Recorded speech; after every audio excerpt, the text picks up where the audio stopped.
Meiosis 1 की जो stage है यहाँ तक का डेवलपमेंट बर्थ से पहले ही हो जाता है, बिफोर बर्थ।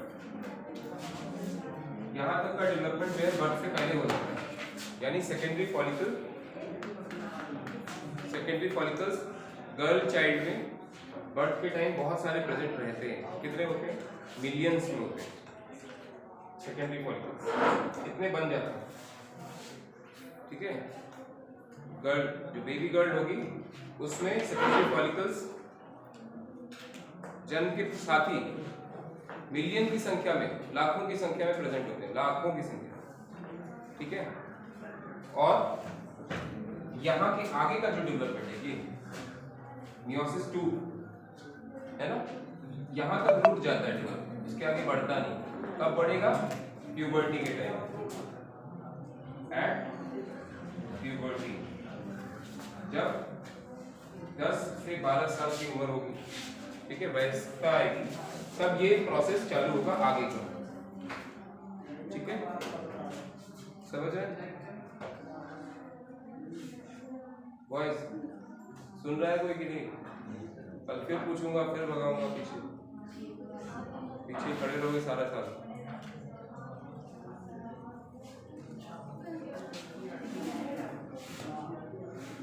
ये चीज समझी ना, बर्थ के पहले मियोसिस 1 वहीं पे अरेस्ट हो जाती है स्टेज। ठीक है, उसके आगे नहीं बढ़ती। मियोसिस 2 तभी होगा जब वो 10 से 12 साल की एज अटेन कर लेगी। ठीक है, मियोसिस 2। अब क्या होता है इस ग्राफिन फॉलिकल का? क्या होता है ग्राफिन फॉलिकल का? क्या होता है? यहां से जब मियोसिस 2 स्टेज चालू होगी तो ग्राफिन फॉलिकल को बनने के लिए 14 डेज का समय लगेगा। कितना? 14 डेज।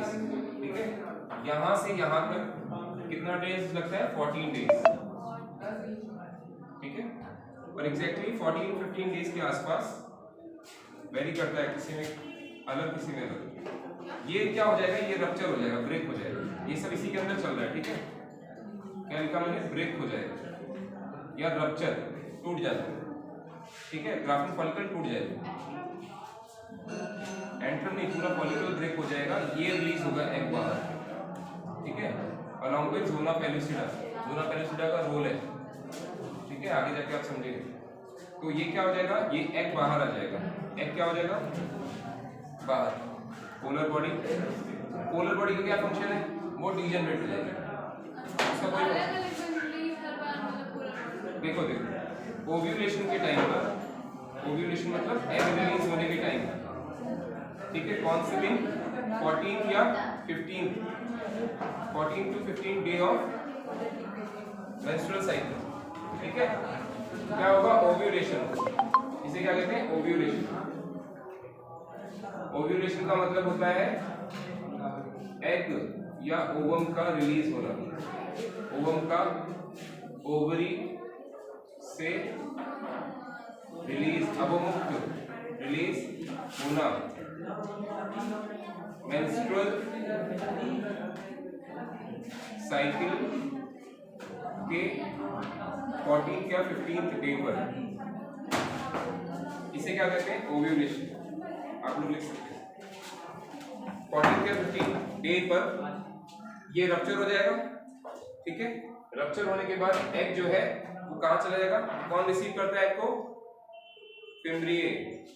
फिंगर लाइक प्रोजेक्शंस दिखाया था ना, फिम्ब्रिए इसको 14th डे में रिसीव कर लेगा। कहाँ चला जाएगा? ये फैलोपियन ट्यूब के अंदर ये मूव कर जाएगा। और ये जो है इसका क्या फंक्शन है? ये रप्चर होने के बाद ये जो फॉलिकुलर लेयर है ये बच जाएगा। ठीक है, रप्चर होने के बाद दो चीजें निकलेगा, एक तो एग और दूसरा फॉलिकुलर सेल्स। ठीक है, ये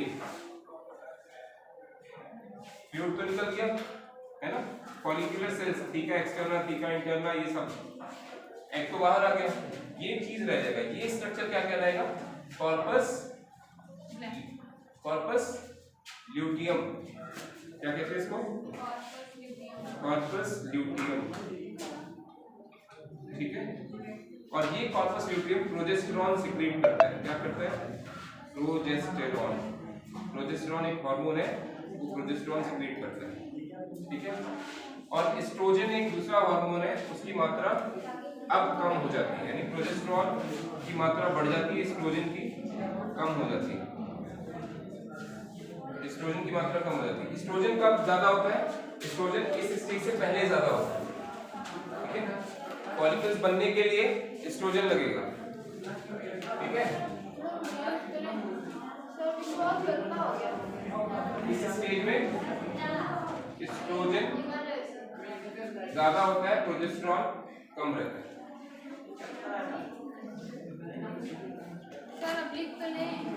हार्मोन का रेगुलेशन समझ लीजिए, जैसे वहां पे था स्पर्म में, वैसे यहाँ पे एस्ट्रोजन बिफोर बर्थ फॉलिकल्स बनाने के लिए ज्यादा रहेगा, लेकिन ओव्यूलेशन के बाद प्रोजेस्टेरॉन की मात्रा बढ़ जाएगी, ठीक है। और प्रोजेस्टेरॉन का काम क्या है? इधर देखो, क्या क्या नहीं समझ में आ रहा है? इधर देखो, बाद में बता दे रहे। प्रोजेस्टेरॉन का क्या काम है? गर्भ को प्रिपेयर करना, ठीक है। किसके लिए? अगर निषेचन हो जाता है एग का, तो जो आपका जाइगोट होता है उसको रिसीव करने का, ठीक है ना। यानी जो आपके यूट्रस है ना, उसकी ब्लड सप्लाई को बढ़ाने के लिए प्रोजेस्टेरॉन का काम होता है, ठीक है ना। सो यूट्रस को प्रिपेयर करता है, prepares uterus to receive zygote. Zygote को रिसीव करने के लिए यूट्रस को प्रिपेयर करता है। कैसी प्रिपरेशन, कैसी तैयारी? ब्लड सप्लाई बढ़ा देगा, ठीक है। और निषेचन यदि नहीं हुआ तो, स्पर्म नहीं आया तो क्या होगा? अगले 14 डेज में जो यूट्रस की जो वॉल डेवलप हुई होगी, जहाँ ब्लड सप्लाई अच्छी डेवलप हुई होगी, वो ब्रेक हो जाती है, लाइनिंग ब्रेक हो जाती है, और उसी से होती है मेंस्ट्रुअल ब्लीडिंग। क्या होती है? मेंस्ट्रुअल ब्लीडिंग आफ्टर 14 डेज, ठीक है। This is your menstrual cycle. Days very करते हैं, 30 से 32, 28 से 32, कभी ज्यादा हो सकते हैं, कभी कम हो सकते हैं, ठीक है। जनरल 28 मान के चलते हैं, जनरल एवरेज, ठीक है। ज्यादा भी हो सकता है, किसी में 60 डेज भी हो जाता है कभी कभार, ठीक है। मूड और हार्मोनल चेंजेस की वजह से, ठीक है, खाने पीने में कुछ डिफरेंस आने की वजह से भी हो जाता है, ठीक है। पर ज्यादा डिले हुआ तो फिर प्रेगनेंसी टेस्ट करना पड़ेगा कि कहीं प्रेगनेंसी तो नहीं होगी जिसकी वजह से डिले हो गया। क्यों? बिकॉज फिर ये लाइन ब्रेक नहीं होगी, यहाँ पे अगर जाइगोट आ जाएगा तो ये इसको, जितना भी ब्लड वेसल्स हैं, इसको सींचने के काम आएंगे ना, फिर थोड़ी ये ब्रेक होगी, फिर तो फीटस डेवलप होगा, फिर पीरियड्स बंद हो जाएंगे, ठीक है। सो ब्लीडिंग नहीं होगी तो चांसेस प्रेगनेंसी के भी होते हैं, ठीक है। आप समझ रहे हैं? So this can be a reason, ठीक है। बट जो पार्टनर्स हैं उनको तो पता है ना कि नहीं, ये नहीं है, तो ऑब्वियस रीजन है कि हो सकता है बाय नेचुरल वो डिले हो, ठीक है, साइकिल बाय नेचुरल डिले। तो ये चीज है, आपको ये चीज याद रखनी है। इसमें याद रखने वाली ये चीज है कि देखो, कल जो बताया था वो पूरा आपको क्लियर है, ओवम कैसे बन रहा है, ठीक है। लेकिन आज जो आपने समझा है कि ओवम के चारों तरफ कुछ लेयर्स डेवलप होती हैं प्रोटेक्शन के लिए, वो ये है। और फिर आपने ये भी देखा कि बिफोर बर्थ मियोसिस 1 तक रुक जाता है, ठीक है। सेकेंडरी फॉलिकल्स बन जाते हैं मियोसिस 1 तक। उसके बाद जो आगे का प्रोसेस है, टर्शियरी फॉलिकल और प्रॉपर ओवम बनना, ये कब चालू होगा? प्यूबर्टी पे लिखा ना, प्यूबर्टी यानी 10-12 साल की उम्र के टाइम। और फिर आगे क्या होता है? ग्राफिन फॉलिकल बनेगा। ग्राफिन फॉलिकल में क्या डिफरेंस होता है? एंट्रम कैविटी अच्छे से दिखती है, ठीक है। और क्या बनता है? ज़ोना पेल्यूसिडा, ठीक है। ये बनने के बाद क्या होगा? 14th डे इसका रप्चर होगा, और रप्चर होने के बाद जो बाकी सेल्स हैं क्या बना लेंगे? कॉर्पस ल्यूटियम, ये जो कि प्रोजेस्टेरॉन सीक्रेट करेगा। और इसका क्या काम है? यूट्रस के बेड को प्रिपेयर करना, इसका ये काम है, ठीक है। एस्ट्रोजन की मात्रा कम होने लगती है, प्रोजेस्टेरॉन की बढ़ने लगती है, इसकी मात्रा बढ़ने लगेगी और इसकी मात्रा कम होने लगेगी। एस्ट्रोजन का क्या काम था? एस्ट्रोजन का काम फॉलिकल्स को बनाना, इसका काम क्या है? यूटेरस को प्रिपेयर करना। फॉलिकल्स को बनाना किसका काम था? एस्ट्रोजन का। इसका क्या काम है? यूटेरस की बेड को प्रिपेयर करना, किसके लिए? To receive zygote. निषेचन यदि होता है तो, नहीं होता है तो क्या होगा? ये वेट करेगा 14 डेज तक वेट करेगा। अगर जाइगोट आता है तो ठीक है, इम्प्लांट हो जाएगा, नहीं आता है तो ये शेड हो जाएगी, ये लेयर अपने आप टूट जाएगी।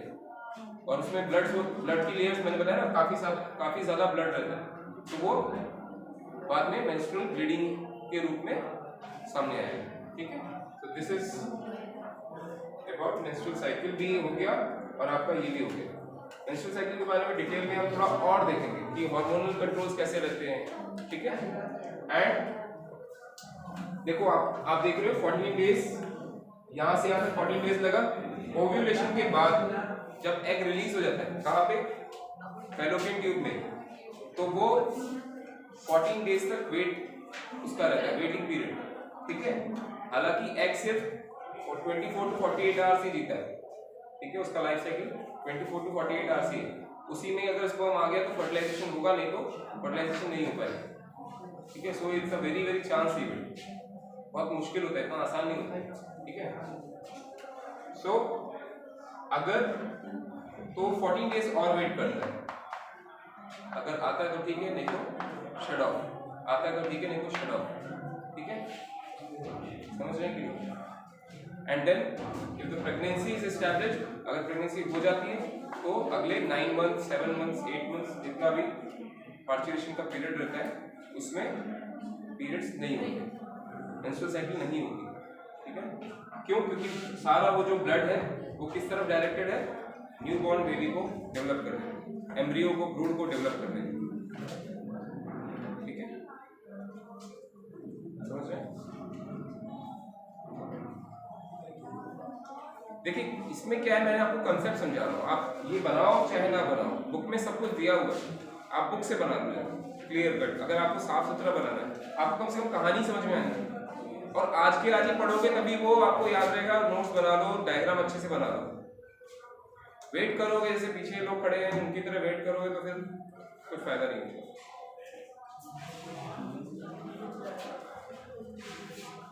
ना तो किताब लेंगे, ना ही नोट्स को पढ़ेंगे, ना क्लास में सही से सुनेंगे, इतना भी दिमाग नहीं लगाएंगे। टीचर ने ऊपर लिखा हुआ है वही बोल दें पढ़ के।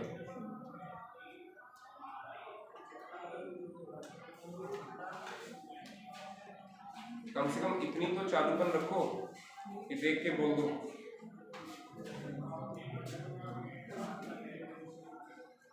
ठीक है, कल पढ़ के आओ, नहीं तो 2-3 बार आप अगर